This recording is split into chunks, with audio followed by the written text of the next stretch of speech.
No BS here, just the facts.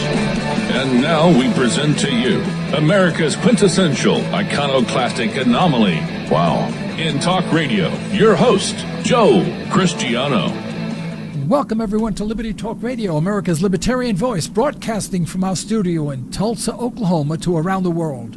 I'm your host, Joe Cristiano, and this is your antidote to popular talk radio. Folks, it's time for us to take back control of our government now before this bureaucratic, oversized, and self-serving federal government starves us of our property, our freedom, our rights, and our liberty.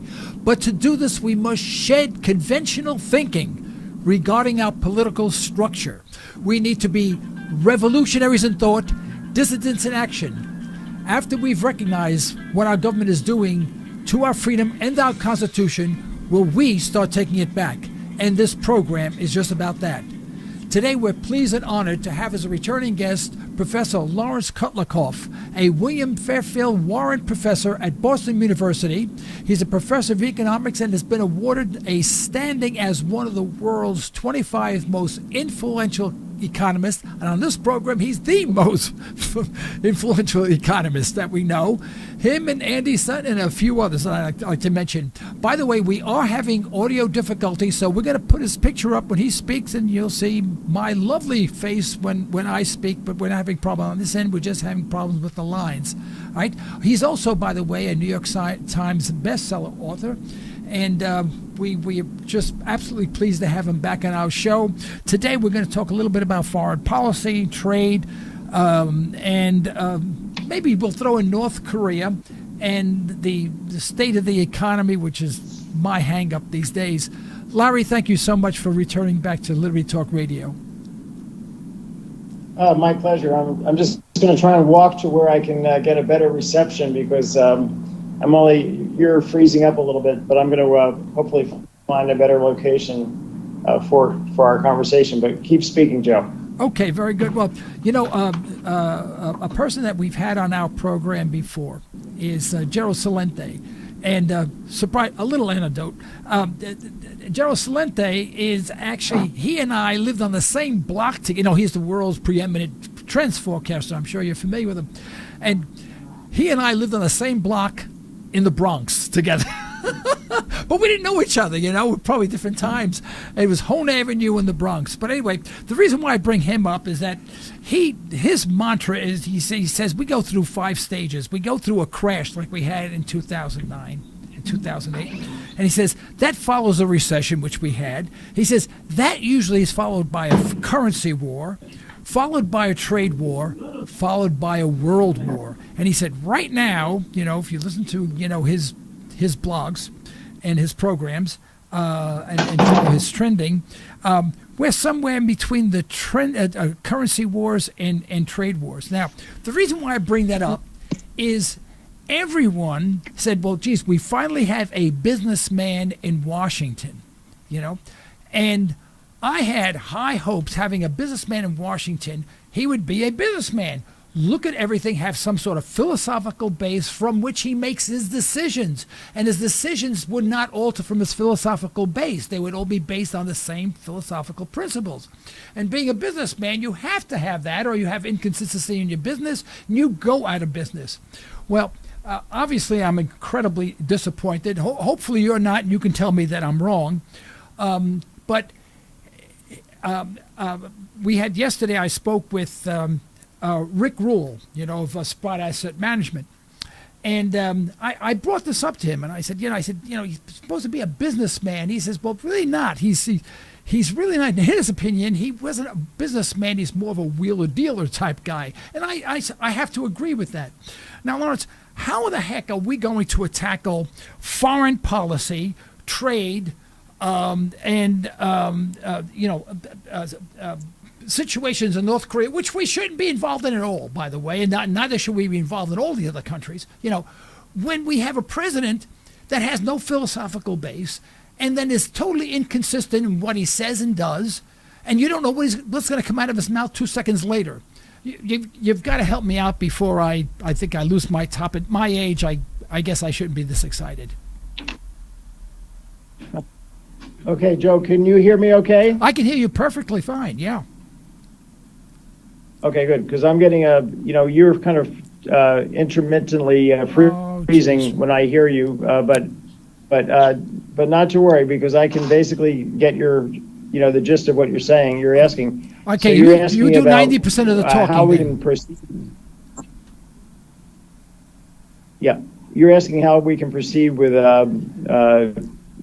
President Trump when the president is so erratic and so disconnected seemingly from reality and kind of very dangerous. I think we have a dangerous situation at home and also abroad with North Korea, and having a president who's essentially unstable. I think he's medically ill at some level. He doesn't seem to understand either the Constitution or American principles. I'm not sure he's an American, to tell you the truth. Maybe he's a Russian agent. That might be the best we can say about him at this point, which is, that's partly tongue-in-cheek, but the man is just not fit for the office. So he's made a hash of healthcare reform. He doesn't understand the problems with the healthcare industry, so he's provided no guidance. He just is happy to sign anything and describe it as the best thing since bread. On tax reform, he's offered proposals which are not disconnected from what the House Republicans want, and when they had a very good bill that they were pushing. So because he's made a mess of healthcare reform, it's impacting on tax reform, so we won't likely get tax reform. And then banking reform, he's trying to go back to the days of yesterday, of ore, when the banks could do whatever they wanted and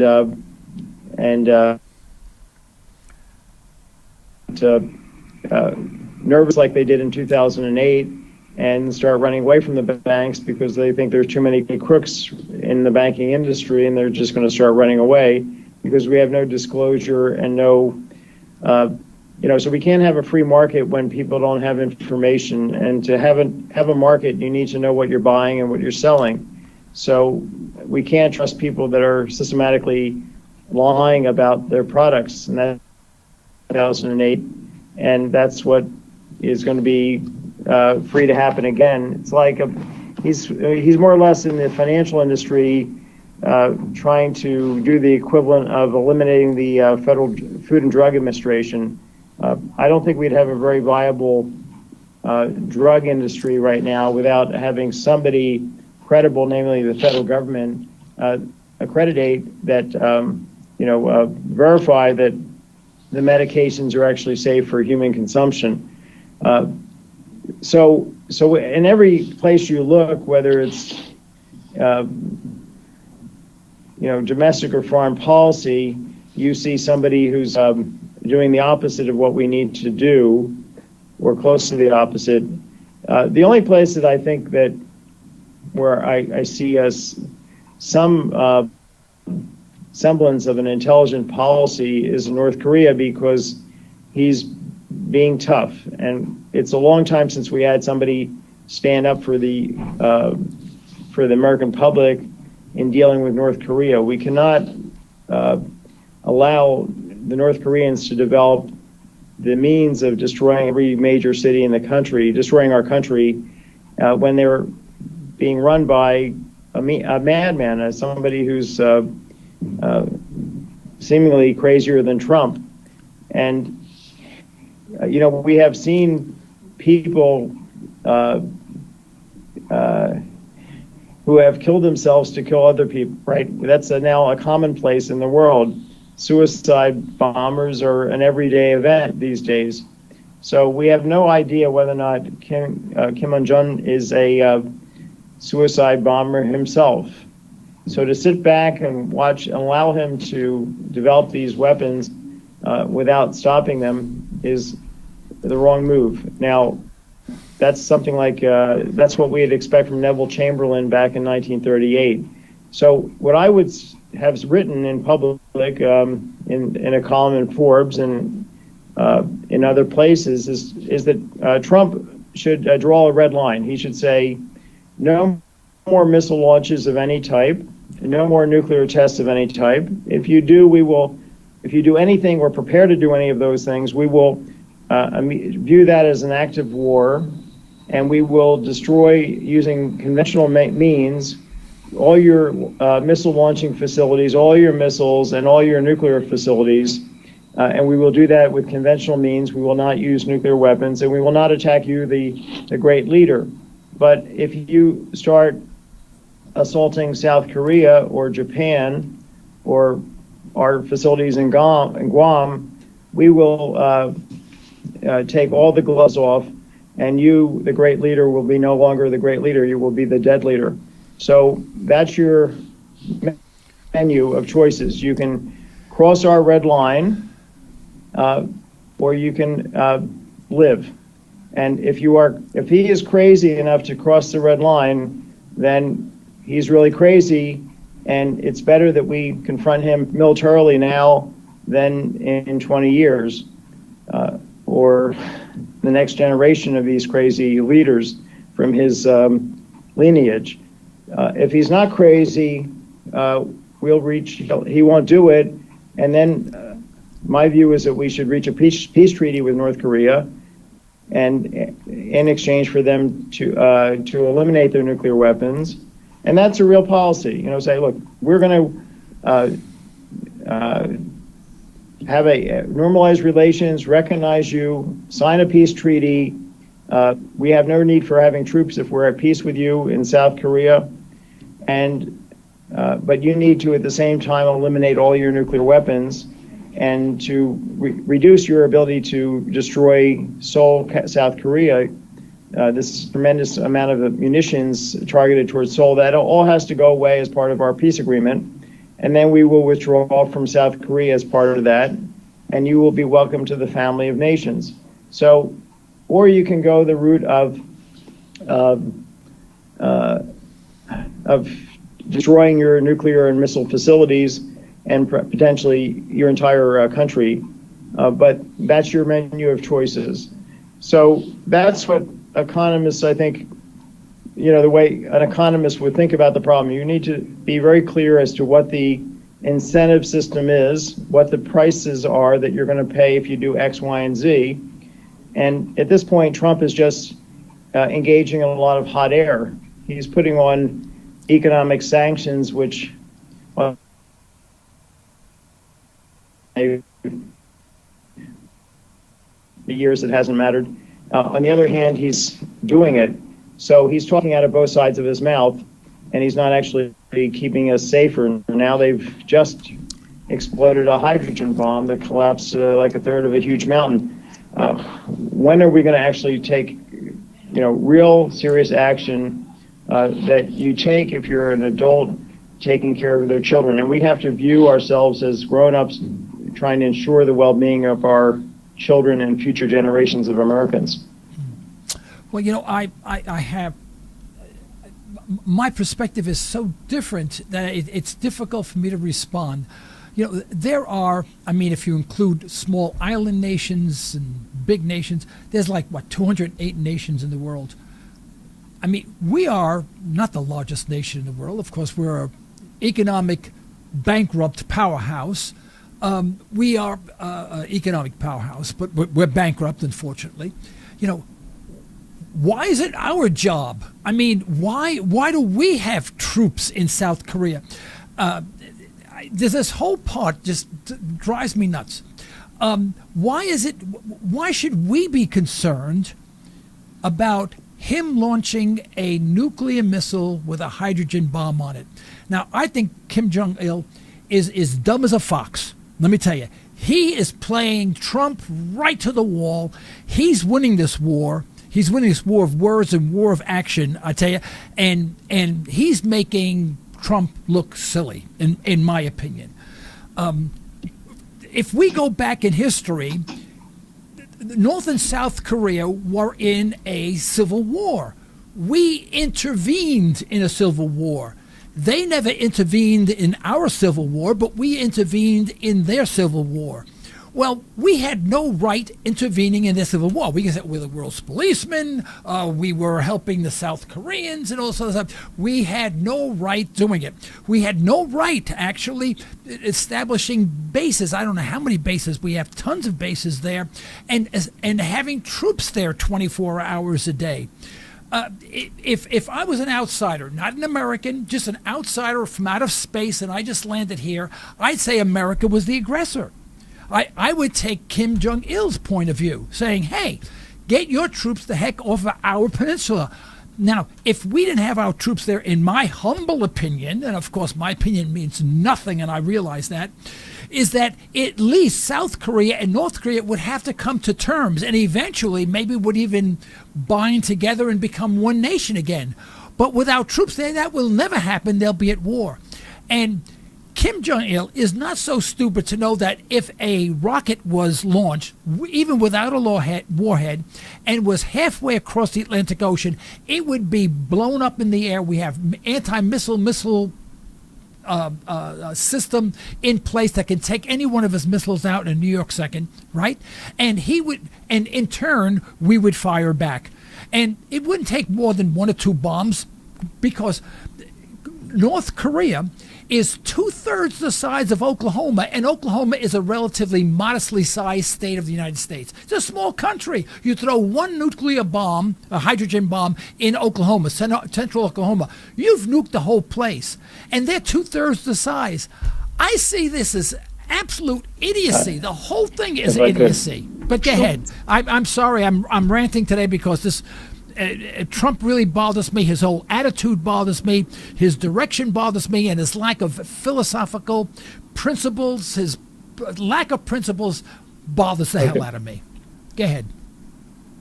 Okay. Well, let me just discuss our policy in North Korea, and let's forget Trump for, if we can. And I'm not certainly in any way a supporter of Trump, as you just heard. Right. The reality is that North Korea was allied with communist China and communist Russia, the Soviet Union at that time. We were having a major confrontation. They were publicly saying they wanted to promote their view and take over the world. We will bury you was what the way Khrushchev put it. We had just gotten out of World War II, and we had tried to appease a dictator who proceeded to take over one country after the other, become more and more powerful. And we could sit back and say back in 1936, 7, 8, 9, that this was not our fight. And what do we care if Italy's taken over? Well, Italy was part of the problem with Mussolini, but what do we care about Poland? What do we care about the Czech Republic? What do we care about Austria? How about Belgium, Holland, Denmark, Norway? All these places were invaded, and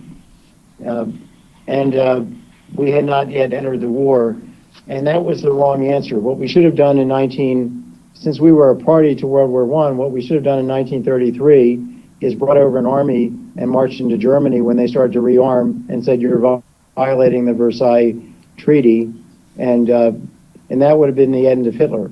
And that would have saved possibly 50 million lives, because you cannot deal with psychopaths based on libertarian principles. You have to deal with them out of force. And here we have a psychopath, and whether or not there's any rationale for him to be particularly angry with the U.S. at this point, he is particularly angry with the U.S., and he has been building weapons to destroy ourselves and our allies. And I frankly don't want you or your grandchildren or your children to be threatened by this maniac 10 years from now, are ever going to be sufficiently good to ensure that we will not lose at least one major city like New York City or San Francisco. Imagine a nuclear exchange where we completely destroy North Korea and we lose San Francisco in the process. We will have lost the war, because for the rest of time, San Francisco will not be here. And we may not even be able to use San Francisco, the area, rebuild it for 300 years. I mean, that's the time it's going to take to resettle, be able to move back into the area of Chernobyl, which at least something like the size of is an area the size of Switzerland is uninhabitable for something like 300 years in the area around Chernobyl in the Ukraine, from what I understand. So we cannot allow, given the history that we've experienced, we cannot allow psychopaths to do whatever they want. We need to give them a clear, firm line in the sand. You go beyond this line, it's over. And President Trump needs to articulate that, and we need to I think, take the risk in dealing with him, because, you know, yes, we have other countries that are nuclear, but the if North Korea proceeds without any constraints, they'll be providing Iran nuclear weapons. They'll just sell them to them or give them to them. They'll sell them the missiles. We'll be under threat from Iran as well as North Korea. And then Iran could provide these things to Hezbollah or whatever terrorist group that they're interacting with. And somebody could be firing a missile, and they don't care because they're suicide bombers themselves, and they realize they'll be killed, but they don't care. So we do care. So we have to deal with these people in a very hard way. But Larry, I don't care. I'll be honest, I don't care. It's not my job to care. My job is to care for my family and to care for my country. It's not my job to ensure that my country is the policeman of the world. If we're going to be the policeman of the world, and we know this is going to drive, we are in bankruptcy now. And if we continue this course, and another thing that Trump does, he talks about making America great again, right? He eliminates the debt ceiling altogether, and then appropriates $200 billion to Florida, $200 billion to Houston. Now we may have another $200 billion for Puerto Rico. We don't have the money. Where is it coming from? This is insanity. You know, if the hurricanes are the same situation as that we have in North Korea, they really are no different in principle. If Florida has a problem, it is the Florida has the problem. They're a sovereign state. If you have a house on the beach in Florida and you know every 20 years you get wiped out, you don't have insurance, that's your problem. It doesn't become the government's problem, which means it comes out of my pocket. I don't want to pay for someone living on the beach not having insurance. I think we have our whole mindset. This is the problem. Our entire mindset is wrong. If someone is concerned about North Korea, go girl, go for it. You know, how about we have Iceland worry about North Korea? How about we have Belize worry about North Korea? How about Chile worry about North Korea? Why is it the United States? I don't want to do anything. I don't give a damn, and I don't think anyone should give a damn. And this is what we should tell President Trump. Well, Joe, because they're not building nuclear ballistic missiles to send to Iceland with hydrogen bombs on them. They're building them and designing them to fly to New York City. Yeah, but wait a minute. The reason why they're doing that is because Iceland doesn't have any troops there. If we had no troops there and we were trading with North Korea, they wouldn't be building bombs for us. We create the stage. We create the foundation from which all of these conflicts grow and permeate. We do it all the time. We're experts in war, and we love war because, Larry, that's where the money is. Every one of those bums in Washington know that every contract, every time we throw a bomb somewhere, we have to produce another bomb. And when we produce another bomb, that's more cha-ching, that's more money in their cash register, and it comes out of our pocket, and then that creates more antagonism overseas against the United States, which creates more war. That means more money for them, less money for us. Screw everybody, and I'm sick of it. Well, Joe, your view might be right that if we left North Korea, if we withdrew troops, they would be peacefully reunite or leave South Korea alone. But most likely they would just march in, take over South Korea. Then they might march into Japan. How would they do that, Larry? How could they do that? South Korea has a tremendous army. South Korea would eat them alive in a war, even without our help. Well, maybe not. They have enough munitions to take out Seoul probably in an afternoon, from what I gather. Yeah, Seoul's right on the borderline. I agree. Seoul would go within a week. There would be nothing left. I agree with that, but. South Korea's not going to sit there and say, well, I guess they took over Seoul. I guess we better sit down and die. The reason we're allied with South Korea and Japan is because united we're much stronger. And we saw this movie back in 1933. We allowed Hitler to take over one country after the next, and it led to total disaster, worldwide global disaster. That was a huge mistake. Anybody who was proposing after, for example, we had to wait till we were attacked by the Japanese in 1941. After France and England were at war, our allies, our close allies, were at war with Hitler. Finally, we decided that our own survival was at stake. Well, it was at stake before Pearl Harbor. And you could say, well, Pearl Harbor was just some boats. Japan's not going to be able to reach us. We've been blockading them for oil, so they'll be able to get their oil, and we should just stay out of it and just sit back. No, I don't think so. I think what we did was the right thing, which is because I think Japan would have taken over most of Asia, China included, and that would have been terrible for the people of those regions, and eventually they would have come over to threaten us physically in the U.S. and in conjunction with Germany. So had we not come in, Russia might have lost the war. Russia, the Allies, Russia, England, and France, and others may have lost the war to Hitler. We could now be dealing with I think, Joe, probably you're Jewish. I'm Jewish. We'd have many fewer Jews left in the world if we had gone that route. Well, okay. It's my view that Hitler would never have gotten into power if it wasn't for the restrictions we placed on the German people of 700 calories a day, and they were starving. They would never put the madman in.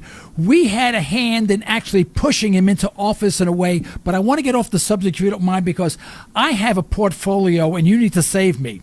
I want to be a wealthy person, and you have to get me there. Okay? Are you ready? Okay. Okay. All right. Now, we have many of the world's wealthy people. We're talking billionaires with a B.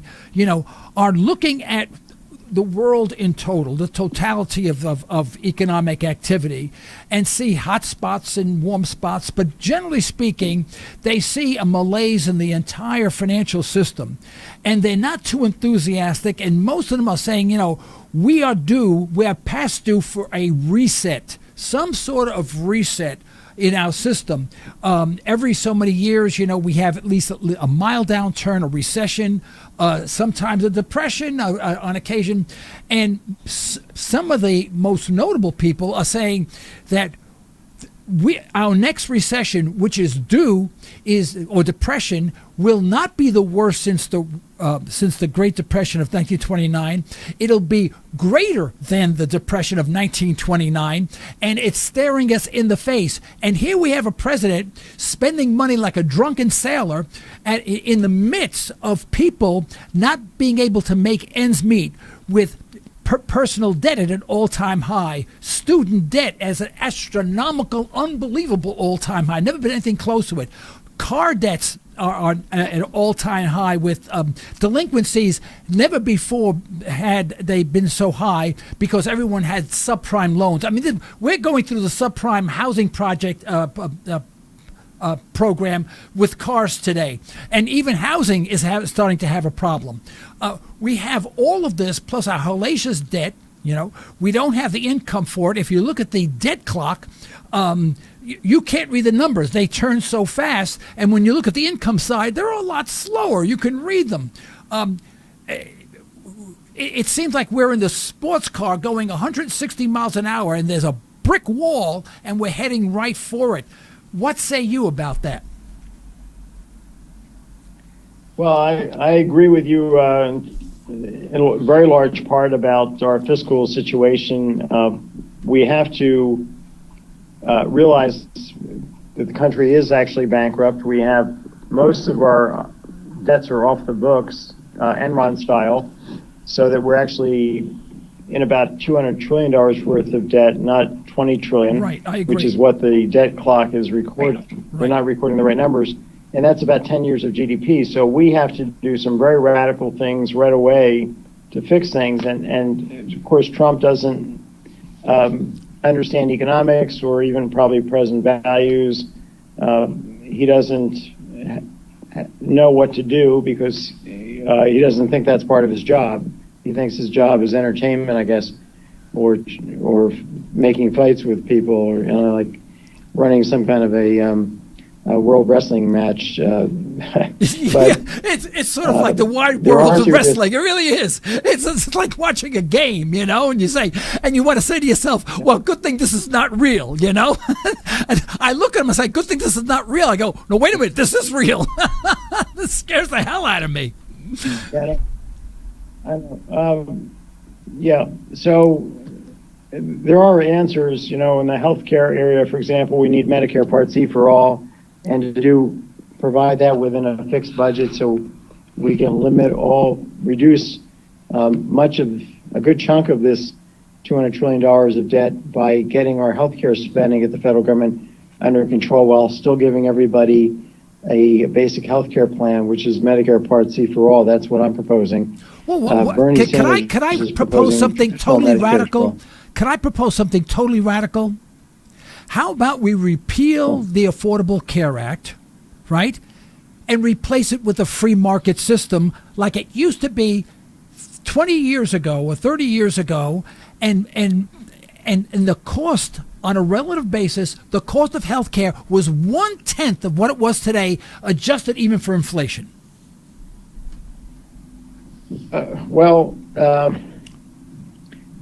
The free market does not work for healthcare because of a very simple reason. If you have a pre-existing condition, you're not going to get covered. And people, if we were all together in a room before we were born, what we would want to do was say that after we were born, who was ever sick, the other people would take care of them. That's what we call insurance. Now, we weren't able to make that contract in advance, so we have to use the government to replicate that situation. So somebody who has diabetes, for no fault except the inheritance of bad genes, and they're facing horrendous expenses. If we let the free market operate, companies like Kaiser Permanente will not take them on or charge them an astronomical fee, and they'll be without insurance, and that means that they will live their entire lives in fear of going bankrupt if they require some operation that they can't cover. That's the reality, and that's what we've had before President Obama came in. We had 50 million people uninsured. That's not what a developed country is supposed to do. And so we need to give everybody a basic policy and charge everybody based on their ability to pay through a reasonable tax system. And Medicare Part C is the way to do that. That's the competitive private sector Republican version of Medicare. And we should just adopt that and call it a day and keep the expenditure by the federal government down to about 10% of GDP. And then we will not go, then we will eliminate one of the major debts that we're facing. So that's the answer. You libertarians think that it's everybody out for himself, but the reality is that if you saw somebody outside your studio right now with a broken arm, help them, right? No, you're Larry. I tell you, I have to interrupt because I have to correct something, and I apologize for doing this. No, libertarians are actually opposite. Libertarians say that people voluntarily will help each other out, and I'll give you an example.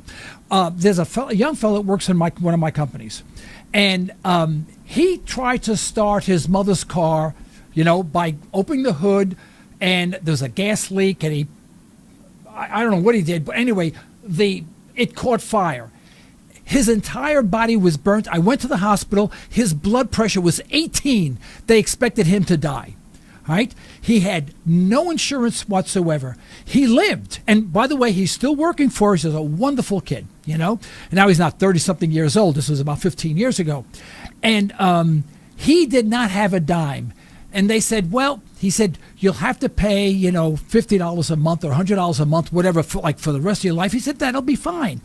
I think after 7 or 8 years or something like that, they wrote him a letter and they said, thank you for being very judicious and paying everybody. We're writing the rest off. Right? Not only that, but there were charitable organizations that were ready to help him out. Being a libertarian is being the exact opposite of being selfish. It's wanting to help other people. If you're not a libertarian, you're saying we're going to give it to some government agency that's going to increase the cost tenfold, take all sorts of bribes from all the other companies, and then give a little bit back, and suck the blood out of everybody. And then they're going to say, look how good I am. That's crap. That's crap. Libertarianism is the only way to get literally free health care and inexpensive health care. And I've had big doctors on this program and I have done this for myself. I got an operation. I had a heart operation, $161,000, and then I went to a cash-only hospital and said, how much for this operation, soup to nuts? The price for cash was 1/10 the amount. 1/10. So I brought it to them, and they said I was wrong. They said you would have paid less than 1/10 the amount. And they're all in agreement of this. And not only that, but I have friends that are doctors. They've dropped out of the system. They said, I can't take it anymore because I don't see patients anymore. I fill out paperwork and I'm sick of it. And they've actually dropped out. So how could that be cruel? So well, Joe, because first of all, I'm not proposing, and I'm going to have to go in about 3 minutes, but I'm not proposing, unfortunately, unfortunately, I'm going to have to go, but I'm not proposing that we retain the current system. I'm proposing that we adopt the Republican version of Medicare, which is Medicare Part C for everybody. If everybody was as magnanimous as you are, we would maybe not need to have the government involved. But unfortunately, as an economist, I have to tell you that there's a big propensity of people to free ride on each other's generosity. So you and I both see this person, and we might both collectively agree to help them, or I might say, well, Joe, you take care of him, and you might say, well, Larry will take care of them, and neither of us will take care of the person properly. Now, if we had enough generosity in our hearts in this country, we would not see people begging on the streets of Boston. Every mile, you can see a large number of people begging.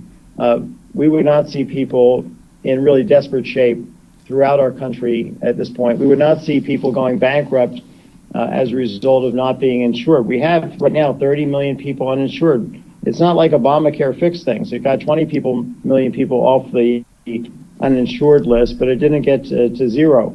So we have people right now that are going through financial and emotional, psychological horror because of the way the healthcare system works, and nobody and no libertarians are stepping up in great numbers to bail them out. It's not happening. So I think it's kind of naive to think that people are going to, out of the generosity of their hearts, going to be paying on a routine basis for everybody who needs a $100,000 operation or even a $15,000 operation. They're going to be willing to do it.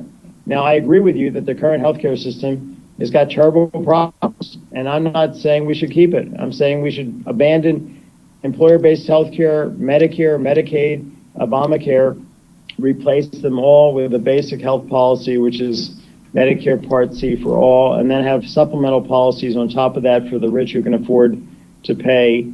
But everybody should have the same basic plan, and it should be paid for by the government, but basically paid for by us through our progressive taxes. But we should have competition by providers. So we're talking about the government paying a couple more percentage points of GDP so where our taxes would go up, but I think this would be a more efficient system because we'd have uniform. We turn basic healthcare into a commodity, just like apples, and I think we would get the tax price, the price to go down. So, your goal right now, Joe, I think, is to get me elected president next time around, and then we can fix things together. Well, I have to be your campaign manager. Okay. I'm ready. Okay. Start the GoFundMe project to start a third project. I'm sorry. Let's start a third party, and let's call it the next the second American Revolution or something. Okay, I'm with you on that. The right way. I'm with you on that. The new, whatever you want to call it. We need a third party that's actually viable, and that. And I'd be happy to be nominated by that party, and love to take on Clinton. And she looks like she's going to run again in a debate because I would force them to discuss the facts, and that's one thing we never saw. The issues and the facts were never really discussed in any of the primary campaign debates or in the presidential debates. It was all platitudes and attacks, but nobody was talking about why doesn't healthcare work? What's the economics of why it doesn't work? What is it? What really happened in the Great Recession? Why did we have 17 American financial institutions go under? What was the core problem? And has Dodd-Frank addressed it? No. The core problem was leverage and opacity, and we don't have a disclosure policy, nor do we have a zero leverage policy, which we should have. We should run our financial system as mutual funds, equity finance mutual funds. So anyway, we can talk about a lot of different policies, but I think that you probably go for the majority of what I'm proposing because they're simple, they're postcard length, and there's a book on my website called You're Hired, a Trump playbook for fixing America's economy. If you go to Kotlikoff.net, it's a free book. It's about 100 pages. Any of your listeners can read it, and it's got postcard length solutions for education, for healthcare, for Social Security, for taxes, for the banking system. And really, this is what economics thinks, what economists as a group think we should do, because I checked out these plans with economists before I wrote them up, and they were all less than a postcard in length. So I would strongly recommend people read that and forward the book to their members of Congress, because the White House is hopeless, but Congress, there may be still time for Congress to act in a useful manner. I think the Graham-Cassidy bill is a nightmare. If they pass that, we're going to have another step backwards towards in healthcare and a lot more people uninsured.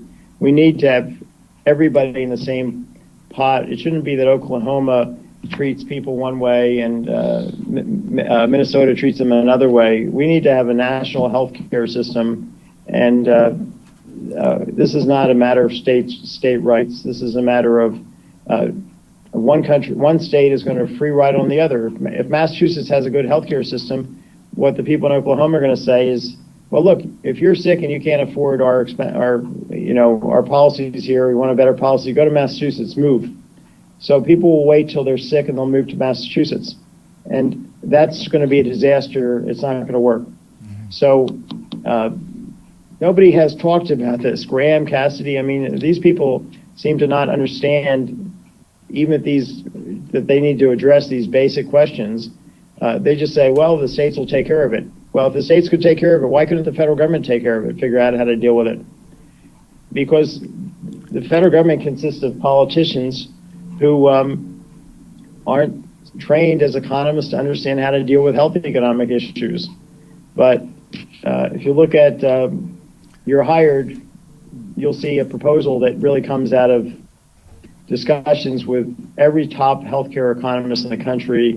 It's been endorsed by many Nobel Prize winners, and it's very simple. So there is an answer. You have to start a third party and get me elected, okay? Okay, Larry. Thank you so much for being on our show. I look forward to speaking with you again. My pleasure. Right. And hopefully we'll get the technology going better. Okay. All right. Okay, Hopefully bye-bye. next time. Thank you so much for being on our show. Folks, this is the end of today's broadcast. We'd like to thank our sponsors for the financial support, and we'd like to thank you for listening in. You can further the cause of liberty by recommending this program to your friends and let us hear from you. Our email address is comments@libertytalkradio.com. Remember, as my wife would say, you're either allowing your liberties to be taken away or you're striving to protect them. Unfortunately, there is no middle ground. Until next time, this is Joe Cristiano. You've been listening to Liberty Talk Radio. Stay well, stay tuned.